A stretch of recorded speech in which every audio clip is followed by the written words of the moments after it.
মহান মুক্তিযুদ্ধের সময় এই যশোর রোড দিয়ে লাখ লাখ শরণার্থী ভারতে আশ্রয় নেন। অ্যালেন গিন্সবার্গ তার বিখ্যাত কবিতা সেপ্টেম্বর অন যশোর রোডে এই মহাসড়কের কথাই বলেছেন। ঐতিহ্যবাহী এই মহাসড়কে যশোর থেকে বেনাপোল পর্যন্ত বর্তমানে রয়েছে ৬২০টি গাছ। এর মধ্যে ৭৫টি মৃত, অর্ধমৃত ও ঝুঁকিপূর্ণ গাছ রয়েছে প্রায় ২০০টি। এর মধ্যে ৭ থেকে ৮টি গাছ রাস্তার দুই ধারে পড়ে আছে। গত ৫ বছরে গাছ ভেঙে অন্তত ২০ জনের মৃত্যু হয়েছে। তাই ঝুঁকি নিয়ে চলাচল করতে হয় এই সড়কে যাতায়াতকারীদের।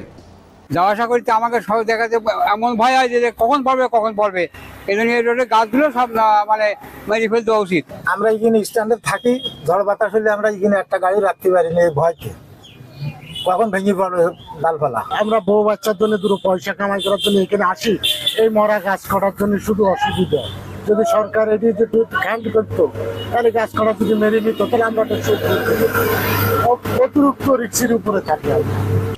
বেনাপোল বন্দর দিয়ে এই সড়কে প্রতিদিন হাজার হাজার ট্রাক চলাচল করে। ঝুঁকিপূর্ণ গাছের জন্য তাদের চলাচল বিঘ্নিত হচ্ছে।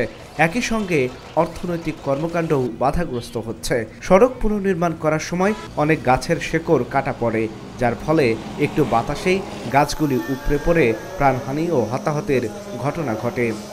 রাস্তা যখন করা হয়েছে ওনারা ইচ্ছা করে শিকড়টা কাটে দিয়ে গেছে। কাটে দেওয়ার পরে আপনার গাছ হেলে আসতেছে রাস্তার দিকে, দুর্ঘটনা হচ্ছে। মরা গাছগুলো নিয়ে মানুষের জীবনযাত্রা ঝুঁকিপূর্ণ হয়ে দাঁড়াইছে। এখন এই গাছগুলো যে অবস্থায় আছে, যে কোনো সময় যে কোনো মানুষ এতে মৃত্যুর সম্মুখীন হতে পারে। অনেক গাছ রাস্তার সাইড থেকে পড়ে যাচ্ছে বা বাতাসের ঝড়ে বৃষ্টির সময় বেশি দুর্ঘটনা ঘটছে। এই গাছগুলো অপসারণ করলে, যে গাছগুলো খারাপ বা রাস্তার পরে ঝুঁকিপূর্ণ, এই গাছগুলো অপসারণ করলে হয়তো বা মানুষের ভালো হয়। এই সড়কে বাস ট্রাক চালকরা চরম বিপাকে পড়েছেন। গাছে বেঁধে যাওয়ার শঙ্কায় মাঝ বরাবর চলতে গিয়ে দুর্ঘটনার হার বাড়ছে।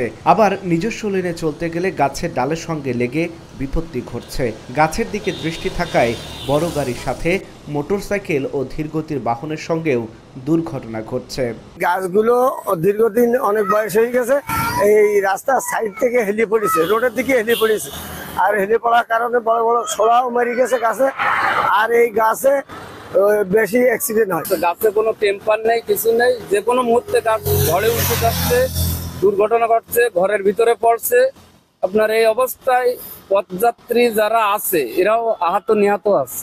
২০১৮ সালে যশোর বেনাপোল মহাসড়ক সংস্কারের জন্য দুপাশের গাছ কাটার সিদ্ধান্ত নেয় জেলা পরিষদ। কিন্তু পরিবেশবাদী সংগঠন ও সচেতন নাগরিক সমাজের আন্দোলনে গাছ কাটা নিয়ে দ্বিধাবিভক্তির সৃষ্টি হয়। এরপর উচ্চ আদালতের নিষেধাজ্ঞায় গাছ কাটা বন্ধ হয়ে যায়, যেটি এখনও নিষ্পত্তি হয়নি বলে জানালেন জেলা প্রশাসক।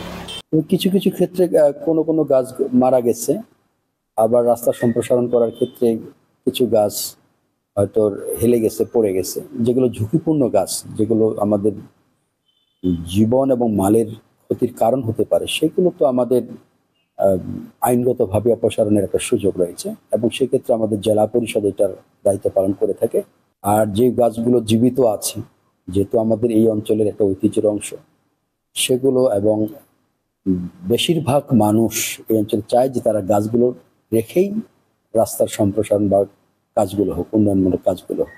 সেটা হয়তো যারা কাজগুলো করছেন, রোডস অ্যান্ড হাইওয়ে ডিপার্টমেন্ট এবং যারা পরিবেশবাদী, তাদের সাথে সমন্বয় করে আলোচনা করে কিভাবে এই গাছগুলো রেখেই উন্নয়নমূলক কাজগুলো করা যায়, সেটার একটা সুন্দর তারা পদ্ধতি বের করতে পারবে।